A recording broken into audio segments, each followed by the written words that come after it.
আতশবাজি ফোটায় না শুধু 31st নাইটে না, আমাদের অনেক বিয়ে বাড়িতে আপনি দেখবেন রাতেবেলা যাওয়ার সময় কমিউনিটি সেন্টারের পাশ দিয়ে গেলে ঠুসঠাস উঠতেছে। অনেক সময় আমরা চিন্তিত হয়ে যাই দেশে কি হলো ঘটনা, দেখি না দুলা ডুবতেছে, মোটরসাইকেলের বহর নিয়ে দুলা ডুবতে, সে যে আজকে দুলা হয়েছে এটা রাস্তাঘাটে নদী নালায় সবাইকে জানাতে হবে তো, তাও আতশবাজি ফুটিয়ে ফুটিয়ে। এই আতশবাজির যে যখন এটা ফুটে এখানে যে কণাগুলো যায় এটা পাখি মরে যায়। বিগত 31st নাইটে তো আপনারা দেখেছেন নিউজ পেপারে এসেছে আগুন ধরেছে অনেক জায়গায় আতশবাজি থেকে, এবং অসংখ্য পাখি সকালবেলা দেখা গেছে জমিনে পড়ে আছে।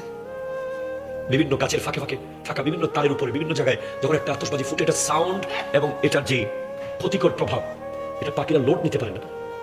এজন্য পাখিরা যেন আমাদেরকে ডেকে বলছে তোমাদের শুরু যেন আমাদের শেষ দিয়ে না হয়। তুমি বছর শুরু করছো আমাকে মেরে ফেলে, একটা পাখি পৃথিবী থেকে চলে যাওয়া মানে আল্লাহর জিকির করার একজন চলে যাওয়া।